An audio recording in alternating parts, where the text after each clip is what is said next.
Wa qila auhallahu ta'ala ila Uzair. Diriwayatkan bahwasanya Allah Subhanahu wa taala mewahyukan kepada Nabi Uzair, Nabi Uzair. Nabi Uzair ini kalau kita lihat di dalam list 25 nabi dan rasul, tak ada Nabi Uzair ini. Ya, mulai dari Nabi Adam sampai Nabi Muhammad, tak ada dalam list nabi itu Nabi Uzair. Ya. Akan tetapi para ulama berpendapat bahwasanya Uzair itu termasuk dari salah satu nabi-nabi Allah Subhanahu wa taala. Bahkan namanya itu ada dalam Al-Qur'an, ya, surah At-Taubah. Nabi Uzair ini pada masa mudanya adalah memang sudah jadi orang yang soleh, Bapak Ibu sekalian. Orang yang soleh, orang anak muda yang soleh, yang memikirkan umat, dia ingin agar umat ini baik. Tapi memang begitulah namanya Bani Israel ini kan. Sehingga satu ketika Allah Subhanahu wa taala mengangkat derajat Nabi Uzair, Allah berikan ilmu dan kepahaman kepada beliau, bahkan beliau hafal kitab Taurat.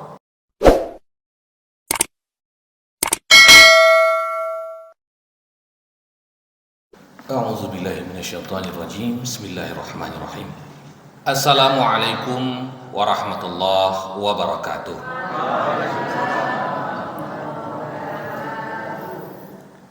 Alhamdulillahi rabbil alamin, lakal hamdu wa ilaikal mushtaka wa antal musta'an ya dzal jalali wal ikram. Allahumma fashalli wa sallim wa barik wa an'im ala sayyidil mursalin Muhammadin sallallahu alaihi wasallam wa ala alihi wa sahbihi ajma'in, amma ba'du. Yang sama-sama kita hormati, kita muliakan ketua dan segenap pengurus Masjid Al-Munawwarah, alim ulama, tokoh masyarakat, orang-orang tua kami, Bapak Ibu, jamaah salat maghrib menjelang Isya, rahimani wa rahimakumullah. Alhamdulillah, kita terus bersyukur kepada Allah Subhanahu wa taala atas segala nikmat, karunia, keberkahan yang Allah berikan kepada kita, dan sungguh yang Allah berikan kepada kita itu sangat banyak. Saking banyaknya kita tidak mampu untuk menghitungnya. Wa in ta'uddu ni'matallah la tuhsuha. Kalau kamu mencoba untuk menghitung nikmat Allah, kamu tidak akan mampu melakukannya. Sebegitu banyak nikmat yang Allah berikan, sudah seberapa banyak syukur kita kepada Allah. Karena nikmat yang sudah kita rasakan apabila disyukuri, maka akan Allah tambahkan untuk kita. Dan apabila kita gagal untuk bersyukur, tak pandai kita bersyukur, tak tahu kita berterima kasih, maka Allah mengancam, wala in kafartum inna adzabi lasyadid. Insyaallah kita jamaah Masjid Al-Munawwarah mudah-mudahan selalu termasuk dari orang-orang yang terus bersyukur kepada Allah. Amin ya rabbal alamin. Salawat seiring salam tak lupa kita sampaikan kepada junjungan kita baginda Nabi Muhammad sallallahu alaihi wasallam yang menjadi panutan dan teladan kita. Kita berharap dapat syafaat beliau di hari kiamat kelak. Dan tidak ada jalan untuk mendapatkan syafaat itu kecuali kita mengikuti sunnah-sunnah baginda Nabi sallallahu alaihi wasallam. Maka para ulama menyebutkan jangan kita sepele, jangan kita anggap remeh sunnah-sunnah Nabi. Menggunting kuku di hari Jumat, melaksanakan sholat sunnah, sholat ba'diyah, qobliyah, ya. Hal-hal yang kadang-kadang kita anggap sepele, memanjangkan jenggot, banyaknya memanjang jenggot, sunnah. Kalau tidak apa-apa, tapi jangan dianggap sepele, jangan dianggap remeh. Alah, jangan mencukur kumis, ya. Bagian dari sunnah Nabi Sallallahu Alaihi Wasallam. Boleh jadi Bapak Ibu sekalian, sholat sunnah yang kita kerjakan mungkin karena dilihat sama banyak orang, ya, terbersit di hati kita riya, sehingga gara-gara riya itu hancur nilai amalannya, kan begitu. Tapi boleh jadi gara-gara hal yang mungkin, ya, yang tidak kita nampakkan, mencukur bulu ketiak, kan tidak ada menampak-nampakkan, ya, ini saya cukur bulu ketiak ini, kan tidak ada. Tapi itu sunnah Nabi Sallallahu Alaihi Wasallam, ya. Dan boleh jadi karena begitu ikhlasnya kita, tidak ada yang kita ingin orang tahu kapan kita, ya, membersihkan bulu-bulu kita itu. Boleh jadi itu yang malah menyelamatkan kita nanti di akhirat. Kenapa? Kita melaksanakannya karena sunnah Nabi Sallallahu Alaihi Wasallam. Maka Bapak Ibu yang Allah, insyaallah kita semua banyak mengamalkan sunnah beliau insyaallah. Kita lanjutkan kembali kaji kitab dari Nasaihul Ibad karya Syekh An-Nawawi Al-Bantani rahimahullahu taala. Wa qila auhallahu taala ila Uzair. Diriwayatkan bahwasanya Allah Subhanahu wa taala mewahyukan kepada Nabi Uzair, An-Nabi, Nabi Uzair. Nabi Uzair ini kalau kita lihat di dalam list 25 Nabi dan Rasul, tak ada Nabi Uzair ini. Ya, mulai dari Nabi Adam sampai Nabi Muhammad, tak ada dalam list Nabi itu Nabi Uzair. Ya.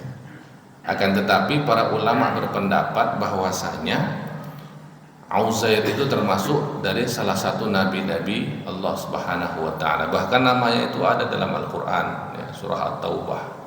Ya. Dan orang-orang Bani Israel, ini uniknya, orang-orang Bani Israel mengatakan bahwa Uzair ibnullah, Uzair itu anaknya Allah. Kenapa bisa demikian?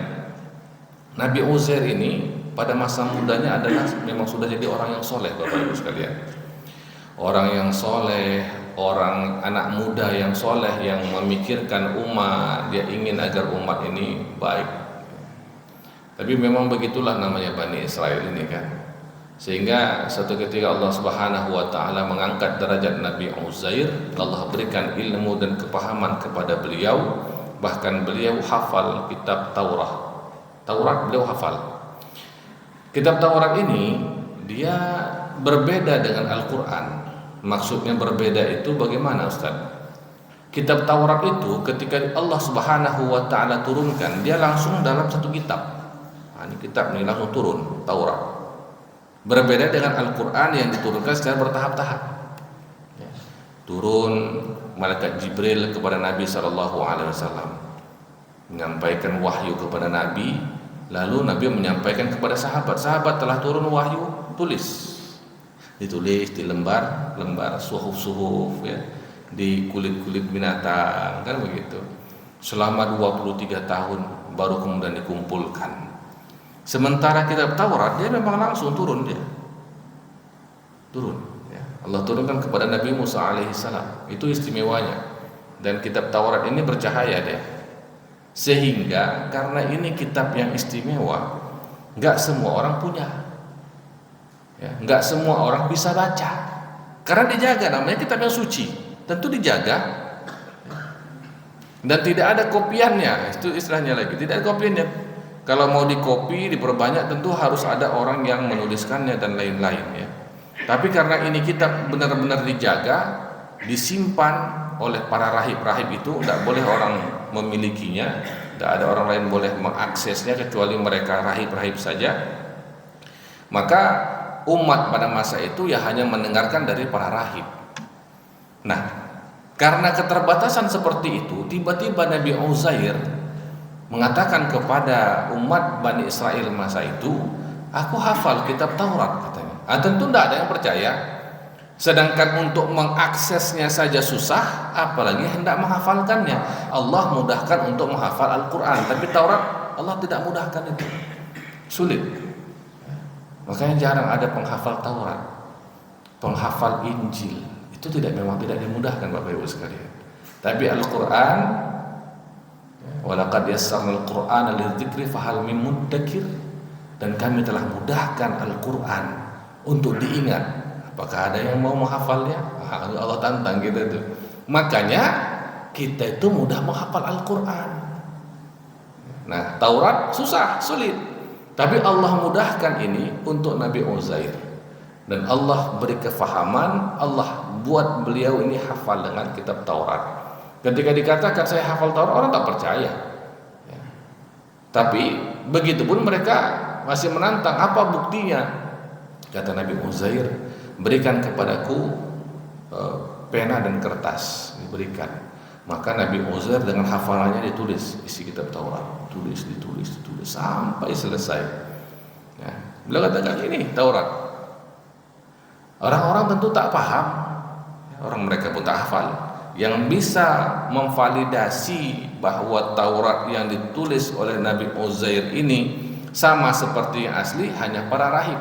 Maka ditunggulah ya, persetujuan para rahib untuk membandingkan apa yang ditulis oleh Nabi Uzair dengan kitab Taurat yang Allah turunkan. Tibalah masanya, akhirnya para rahib setuju untuk membandingkan itu. Berangkat mereka ke suatu bukit, lalu di sana tempat di mana disimpan kitab Taurat dikeluarkan, lalu dicek satu persatu, lembar per lembar, sampai habis. Ternyata plek ketiplek, yang pas, nggak ada yang meleset satupun. Subhanallah, orang-orang mulai heran, ya, heran. Nah, muncullah al-jahil minal juhada, orang-orang bodoh dari kalangan Bani Israel tapi sok tahu. Nah, orang-orang begini selalu ada. Di tengah orang-orang semua merasa keheranan dengan ilmu yang dimiliki oleh Nabi Uzair, datang seseorang mengatakan, iyalah Uzair itu kan anaknya Allah katanya. Masa ia nggak tahu apa isi Taurat? Oh begitu ya, anak Allah rupanya. Iya, mana ada yang bisa hafal Taurat kecuali anaknya Allah? Iya juga ya. Itulah. Maka tersebarlah ya isu ini ya di kalangan Bani Israel bahwa Uzair ibnullah. Subhanallah. Ya, subhanallah amma yasifun. Maha suci Allah dari apa yang disifatkan oleh orang-orang Bani Israel. Lam yalid wa lam yulad. Allah tak beranak, tidak diperanakkan. Uzair adalah Nabi Allah Subhanahu wa ta'ala. Nah, kemudian apa yang Allah wahyukan kepada Nabi Uzair? Ya Uzair, wahai Uzair, idza aznabta dzamban saghiran fala tanzur ila sigharihi. Apabila engkau melakukan suatu dosa yang kecil, maka jangan kau lihat kecilnya dosa itu. Walakin unzur ila man aznabta lahu. Akan tetapi engkau lihat kepada siapa engkau melakukan dosa itu. Kita kadang-kadang melihat dosa ini ya, apalagi dosa kecil, sepele. Memang para ulama membagi dosa itu ke dalam 3 kategori. Ada kategori dosa besar, ada dosa kecil, ada dosa yang sedang-sedang ya. Tapi bukan artinya dosa kecil boleh dikerjakan, bukan. Para ulama membagi 3 kategori dari dosa-dosa ini agar manusia lebih waspada. Lebih waspada bahwasanya ada jenis-jenis dosa yang kalau dikerjakan maka kamu tidak akan bisa dihapuskan dosanya kecuali dengan bertaubat. Itulah dosa besar. Syirik kepada Allah nomor 1. Dia harus taubat. Dia harus ikrar, dia harus bertafakur, menyesali menyesal mungkin dan berjanji tidak mengulanginya. Itu baru diterima taubatnya. Syirik, menyekutukan Allah. Oh, ada sesuatu lain yang bisa menolong saya. Oh, kalau saya punya keris ini saya bisa hebat luar biasa. Bukan hanya keris, kadang-kadang oh kalau saya pakai sorbannya Syekh Siti Jenar saya dapat ilmu. Kadang-kadang ada begitu, bukan tak ada. Itu ada. Kalau saya pakai sabuk ini, sabuk azimat ini, saya akan kebal dari segala senjata. Dia yakin bahwa ada kekuatan lain selain dari kekuatan Allah Subhanahu wa ta'ala. Kalau saya gantung foto si fulan, maka perdagangan saya akan laris. Yakin dia dengan itu, hanya menyimpang. Ya, beda kalau kayak akidahnya tidak ke sana ya. Tapi kadang-kadang begitu pula. Nggak laris dagangannya. Wah, ini ada orang yang guna-guna saya ini. Saya harus berangkat ke Gunung Halimun di Jawa sana supaya nanti terbuka rezeki saya, laris dagangan saya. Ada Pak. Saya pernah dengar dari salah seorang tokoh di Riau ini. Tokoh Riau bahwa ada pengusaha yang melakukan demikian.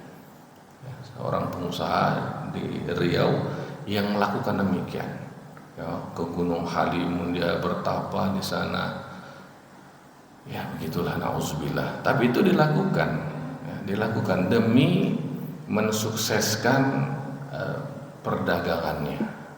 Nauzubillah. Ini dosa besar nih, dosa besar. Membunuh orang lain itu juga dosa besar. Baik dia membunuh itu dengan tangannya atau dengan menabrakkan mobilnya ke orang lain. Nabrak orang itu membunuh baku.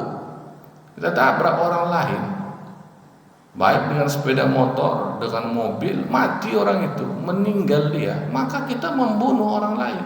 Itu dosa besar. Itu dosa besar. Tidak sengaja ngebut 150 km per jam. Itu bukan tidak sengaja, itu memang kecerobohan dia, ya, dan mengakibatkan nyawa melayang. Itu dosa besar. Dia harus benar-benar menyesal. Bawa sepeda motor ngebut-ngebut, nah, itu perlu kita sadarkan bahwa ini kategori dosa besar yang tidak akan Allah ampunkan kecuali dengan taubat nasuha. Tubu ilallahi taubatan nasuha. Minum minuman keras, mabuk-mabukan, datangi perempuan, itu dosa besar. Jadi jangan sampai ada di antara kita yang baik-baik ini, mana tahu di masa lalu pernah kita, namanya manusia, pernah muda, pernah punya masa lalu yang kelam. Jangan bangga pula dengan dosa besar ini. Kadang-kadang ada sejenis bapak-bapak, ini cerita bapak-bapak, duduk-duduk kita, ya. Ustaz, kalau yang begitu saya dulu 2 botol lah, tidak mabuk saya Ustaz. Ngapain cerita itu? Mabuk itu dosa besar. Untuk apa engkau cerita wahai ayahanda? Mau membanggakan di masa lalu? Enggak perlu. Mujahir itu namanya. Sudahlah. Itu tidak perlu diceritakan, tidak perlu disombongkan itu. Itu dosa besar yang harus disesali. Harusnya dia malu pernah melakukan itu pada masa lalu. Allah tutupi itu, dia pula bongkar. Ya, dosa besar itu bukan untuk dibanggakan walaupun masa lalu. Dulu kalau saya Ustaz perempuan semua, nauzubillah. Apa yang mau dibanggakan dengan dosa besar? Ya, apa yang mau dibanggakan? Kita harusnya malu. Kita Allah berikan kemampuan, lalu kita menggunakan kemampuan kita untuk bermaksiat, dosa besar. Harusnya malu, bukan cerita. Kadang-kadang salah pula, meleset nih, ya, inginnya membanggakan diri begitu. Hebat, sekarang saya sudah taubat. Taubat itu orangnya ciri-cirinya malu kalau dosanya diketahui oleh orang lain. Bukan malah bangga. Itu yang dosa besar. Dosa yang kecil, dosa yang kecil ini ceritanya ini. Dosa kecil kadang-kadang orang sepele, dosa kecil itu Ustaz. Apa dosa kecil? Salah satu bentuk dosa kecil itu adalah pandangan mata. Dan ini sulit nih. Sulit, ya, apalagi kita laki-laki Pak ya. Sulit. Jalan kita keluar dari masjid. Ini baru pulang pengajian nih. Bawa sepeda motor, kan tidak mungkin mata kita lihat ke bawah kan, tentu mata kita lihat ke depan. Di depan ada anak gadis tuh tak pakai jilbab, baju adiknya dipakai, di depan kita dia, mana ya, mau kita lihat ke bawah nanti ketabrak, ya, mau kita lihat ke depan memang terbawa suasana juga kan. Jadi kita ini, ya, tapi ketika kita tahu ini dosa kecil, jangan lihat dosa kecil aja pun. Jangan. Suatu kali Nabi SAW berjalan dengan Sayyidina Ali. Sayyidina Ali itu masih muda, anak muda biasa, ya, nafsu masih menggebu-gebu, darah masih panas. Ketika jalan, tiba-tiba lewat seorang wanita yang cantik jelita. Lalu Sayyidina Ali melihat wanita itu sampai berputar pandangannya. Nabi di samping nih, itulah tadi namanya masih manusia, masih muda, kadang-kadang nggak sadar nih di samping Nabi kan. Nabi itu berputar, maka Nabi pegang kepala Sayyidina Ali, pegang, dibalikkan lagi. Wahai Ali, yang pertama untukmu, yang kedua darimu. Itulah hadis itu. Yang pertama untukmu, yang kedua darimu.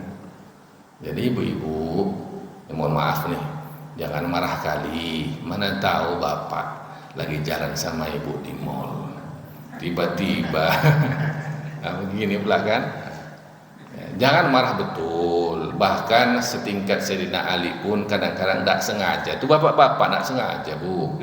Ya, cuman ingatkanlah. Cuman kalau Nabi kan kepala diputar, ibu-ibu di bawah aja. Sah, sah, tombol di samping. Sah, lurus lagi dia itu. Ya, lurus lagi dia. Ini pandangan mata ini termasuk dosa kecil, tapi orang banyak menyepelekannya. Mohon maaf Bapak Ibu sekalian.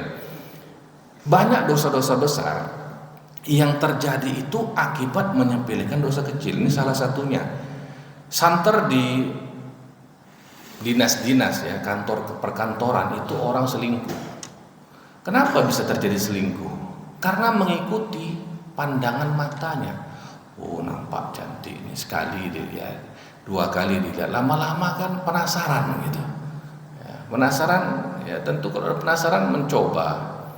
Ya kalau ditolak ya nggak apa-apa, kalau diterima ya rezeki, kan begitu. Tapi gara-gara apa itu dimulai dari pandangan mata. Dan ini memang sulit ya, pandangan mata ini sulit terlepas daripada itu, apalagi kondisinya seperti sekarang.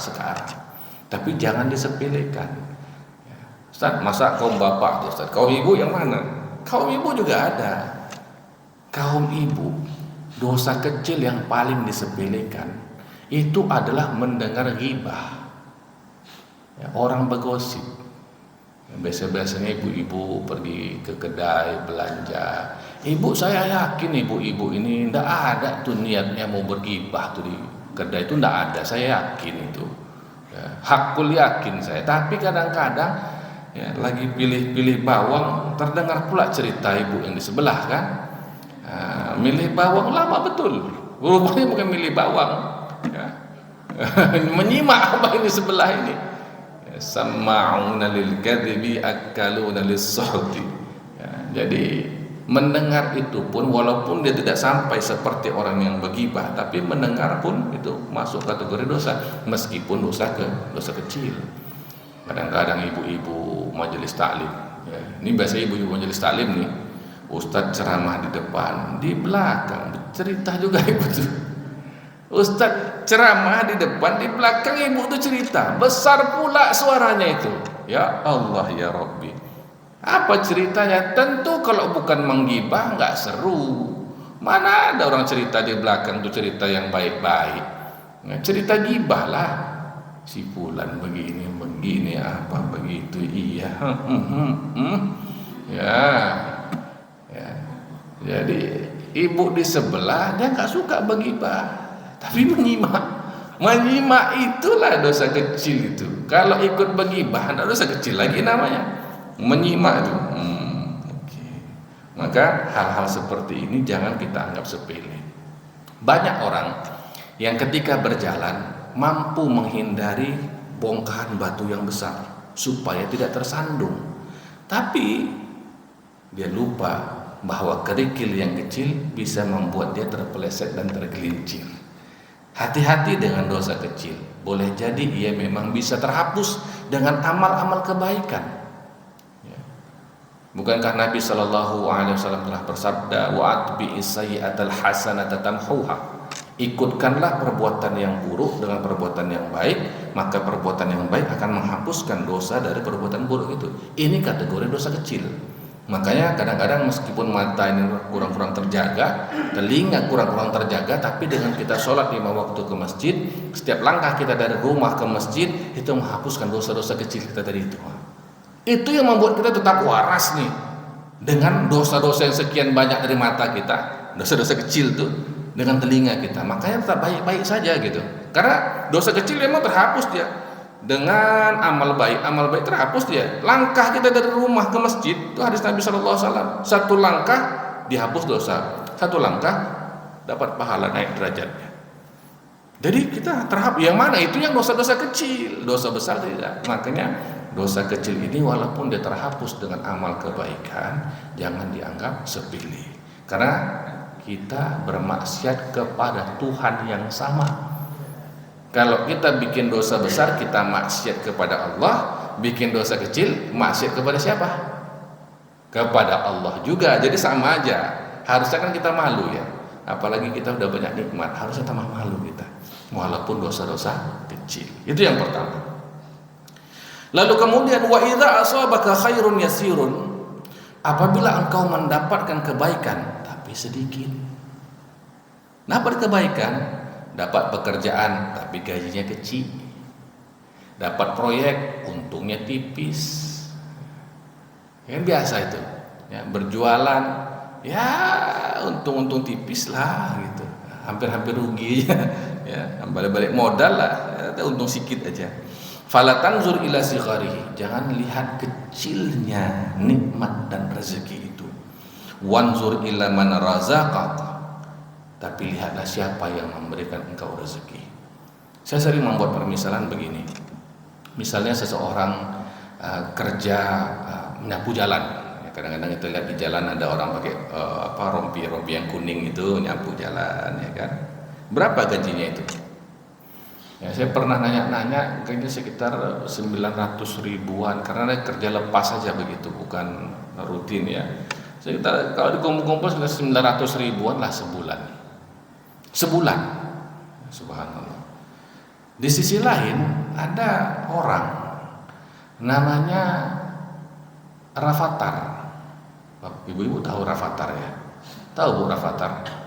Rafathar, Rayanza, anaknya Raffi Ahmad dan juga Nagita, tahu ya? Nah, itu dari kecil aja tabungan sudah miliaran. Tabungan sudah miliaran, dari YouTube dapat berapa ratus juta, subhanallah. Pertanyaan saya begini, apakah Tuhan yang memberikan rezeki kepada orang yang nyapu jalan sama yang ngasih rezeki kepada Raffi Ahmad dan keluarganya itu Tuhan yang berbeda? Enggak. Siapa Tuhannya? Allah. Sama.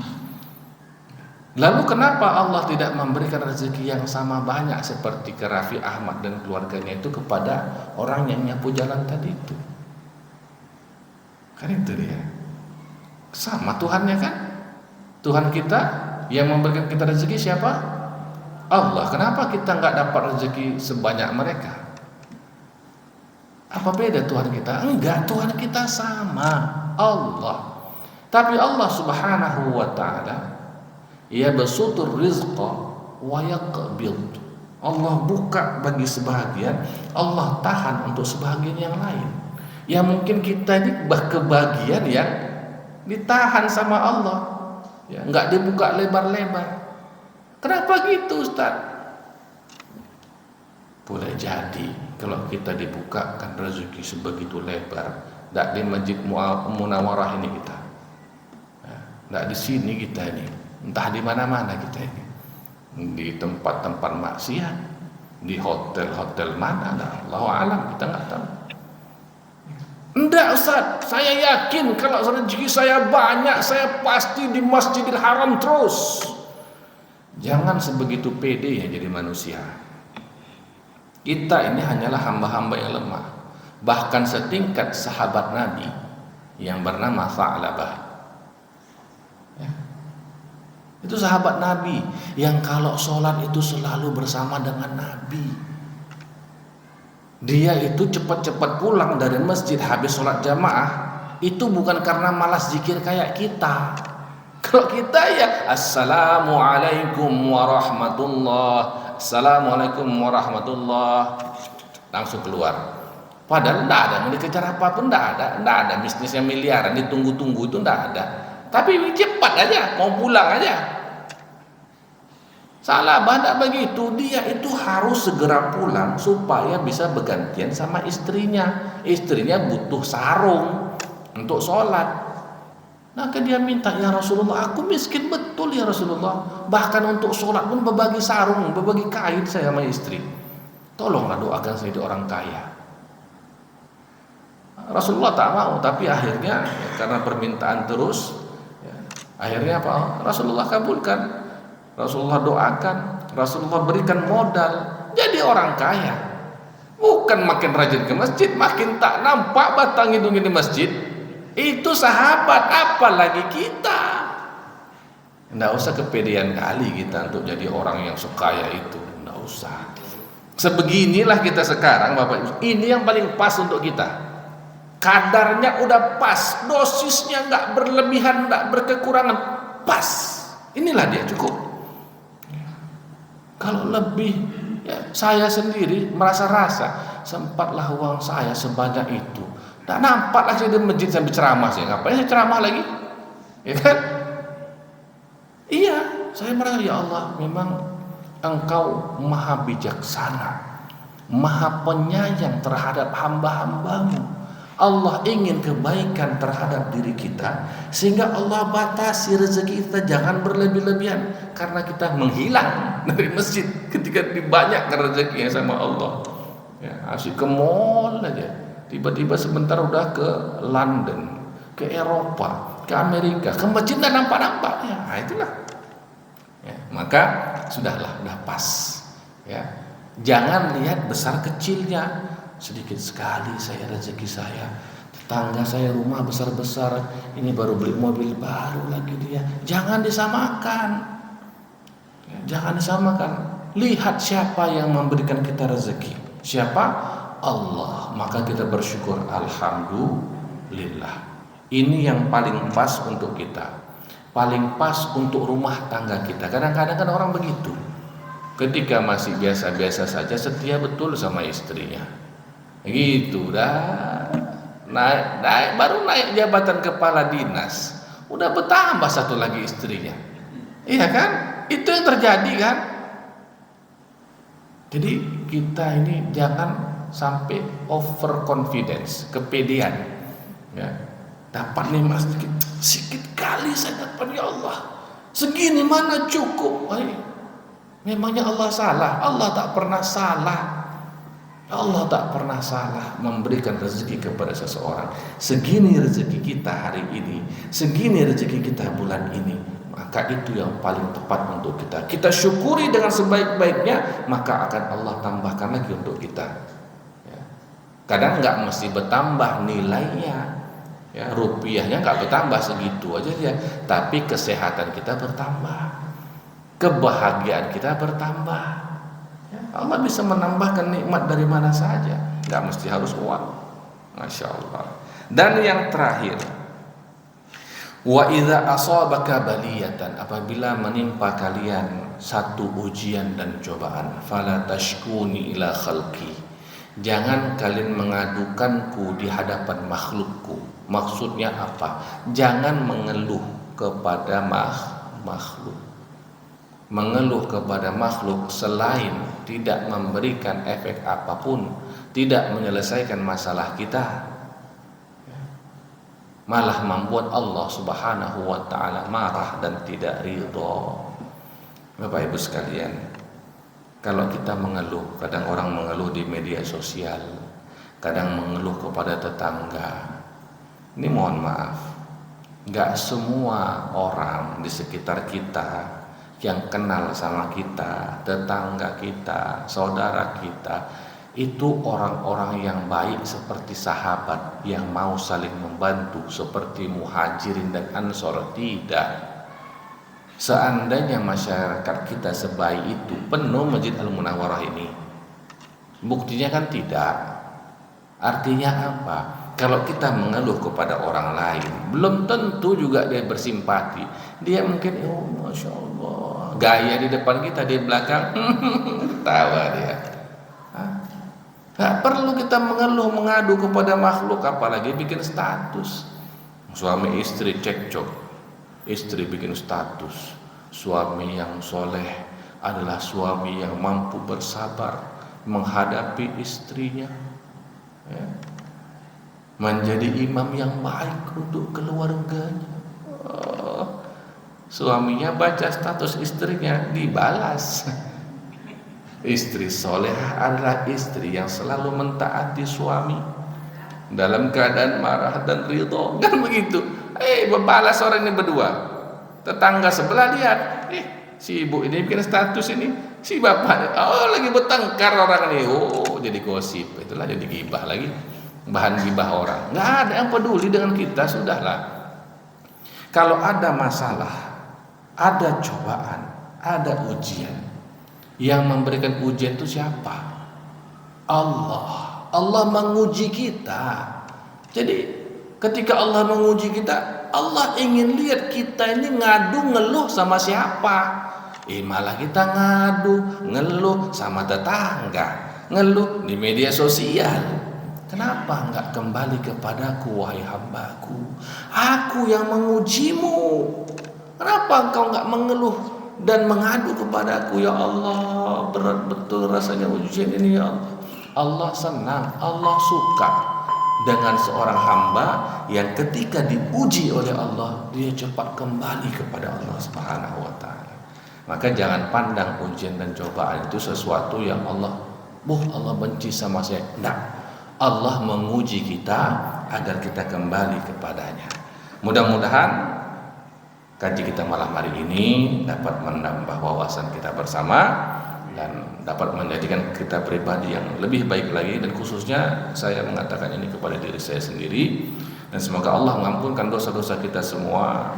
Dan kita tutup majelis kita dengan doa kifaratul majelis. Subhanakallahumma bihamdika asyhadu an la ilaha illa anta astaghfiruka wa atubu ilaik. Assalamualaikum warahmatullahi wabarakatuh.